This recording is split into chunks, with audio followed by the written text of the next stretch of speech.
اس سال کے آغاز میں ایک خیال تھا کہ دنیا کووڈ کی عالمی وبا سے باہر آ رہی ہے اور اس کے بعد دنیا کی جو عالمی معیشت ہے اس میں ترقی کی پیشگوئی بھی کی جا رہی تھی. مختلف عالمی مالیاتی ادارے اس حوالے سے عالمی معیشت کی ترقی کی پیشگوئی کرتے نظر آئے. لیکن پہلے سے مشکلات کا شکار عالمی معیشت روس یوکرین جنگ سے بری طرح متاثر ہوئی، جس کے نتیجے میں دنیا میں توانائی اور خوراک کی قیمتیں تقریباً 2 گنا ہو گئیں، جس سے عالمی معاشی بحران مزید سنگین ہو گیا اور دنیا کو آج ایک طرح کی کساد بازاری کا سامنا ہے. سال 2022 میں عالمی معیشت کن مشکلات سے گزری، جانتے ہیں وائس آف امریکہ کی اس رپورٹ میں. وہ بینک کرامپا سیکنڈ ہینڈ فرنیچر درآمد کرتے ہیں تاکہ گھانا میں اپنے آبائی شہر اکرا میں فروخت کر سکیں، لیکن انہیں اپنے اخراجات پورے کرنے میں جدوجہد کرنا پڑتی ہے. گھانا میں اس سال افراط زر کی شرح 40% تک پہنچ گئی ہے اور امریکی ڈالر کے مقابلے میں کرنسی کی قدر تقریباً نصف رہ گئی ہے. جتنی رقم ایک کنٹینر کی درآمد پر لگتی تھی وہ ان دنوں دوگنی ہو گئی ہے. وہی سامان وہی مقدار، لیکن رقم دوگنی کر دی گئی ہے. پوری دنیا میں مرکزی بینکوں نے توانائی کے انتہائی بلند قیمتوں سے پیدا ہونے والے افراط زر پر قابو پانے کے لیے شرح سود کو تیزی سے بڑھایا ہے. امریکی فیڈرل ریزرو نے ڈالر کو مضبوط کرنے کے لیے سن 2022 میں شرح سود میں 7 بار اضافہ کیا. لوگ اشیاء خریدتے ہیں، اشیاء بیچتے ہیں، لیکن ان دونوں کے درمیان وقفہ ہوتا ہے. اگر اس دوران کرنسی کی قدر میں تبدیلی آتی ہے تو اشیاء تیار کرنے والے کو یا خریدار کو نقصان ہو سکتا ہے.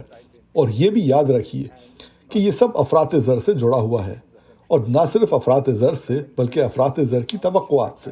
اس لیے اگر میں برگر بیچ رہا ہوں تو مجھے اب اس کی قیمت کتنی رکھنی چاہیے؟ کیا مجھے اس کی قیمت ہر روز بدلنی چاہیے؟ غیر یقینی صورتحال نے عالمی معیشت کو متاثر کیا ہے. سن 2023 میں صرف 2.2% شرح نمو کی پیشگوئی کی گئی ہے، جو پچھلے سال کے 5% سے زائد کی شرح سے کم ہے. عالمی شرح سود میں اضافہ قرضے لینے کی لاگت میں اضافہ کر رہا ہے اور بہت سے گھرانوں، کمپنیوں اور حکومتوں پر دباؤ بڑھا رہا ہے. یوکرین کے خلاف روس کی جنگ کم آمدنی والے ملکوں کے حالات اور بھی بدتر کر رہی ہے. ان میں سے بہت سے خاص طور پر خوراک اور توانائی کی بلند قیمتوں کا شکار ہیں. اس کے علاوہ عالمی مالیاتی حالات سے جڑے ہونے کے باعث ان ملکوں میں قرضوں کا مزید دباؤ بڑھ رہا ہے. اس دباؤ کو سری لنکا میں شدت سے محسوس کیا جا رہا ہے، جو 1948 میں اپنی آزادی کے بعد سے بدترین مالی بحران کا شکار ہے. حکومت مئی میں نادہندہ ہو گئی کیونکہ افراط زر کی شرح 70% تک پہنچ گئی. ہم مرغی، مچھلی یا کوئی اور گوشت خریدنے کے متحمل نہیں ہو سکتے. ہم صرف سبزیاں اور پتے کھاتے ہیں. ہمارے لیے اپنے بچوں کو اسکول بھیجنا، یہاں تک کہ انہیں مناسب کھانا فراہم کرنا بھی مشکل ہے. ہم ایک بہت مشکل دور سے گزر رہے ہیں. دنیا بھر میں مزدور بہتر تنخواہ کا مطالبہ کر رہے ہیں کیونکہ ان کی اجرت مہنگائی کی نظر ہو جاتی ہے. برطانیہ میں نرسیں اور ایمبولینس ورکرز اس ماہ میں ہڑتال کر رہے ہیں. مجھے بچوں کی بہت سی چیزوں میں کٹوتی کرنی پڑی ہے جو ضروریات زندگی کے بلند اخراجات کی وجہ سے انہیں فراہم نہیں کر سکتا. سن 2023 میں افراط زر کی شرح میں قدرے کمی کی پیشگوئی کی گئی ہے، لیکن جیسا کہ یوکرین میں جنگ ابھی جاری ہے اور توانائی کی قیمتیں بلند ہیں، نیا سال ان اربوں لوگوں کے لیے بہت کم راحت لائے گا جو گزارا کرنے کی تگ و دو میں ہیں. ہنری ریجول کے ساتھ ندیم یعقوب، وائس آف امریکہ. اور اسی پر ختم کرتے ہیں آج کا ویو 360. اسٹے سیف اور پروگرام پر فیڈ بیک کے لیے آپ آ سکتے ہیں ہمارے فیس بک اور باقی سوشل میڈیا پیجز پر، اور باقی ڈیٹیلز کے لیے آپ آ سکتے ہیں ہماری ویب سائٹ urduvoa.com پر. اب تک کے لیے اتنا ہی. اسد اللہ خالد کو اجازت دیجیے. خدا حافظ.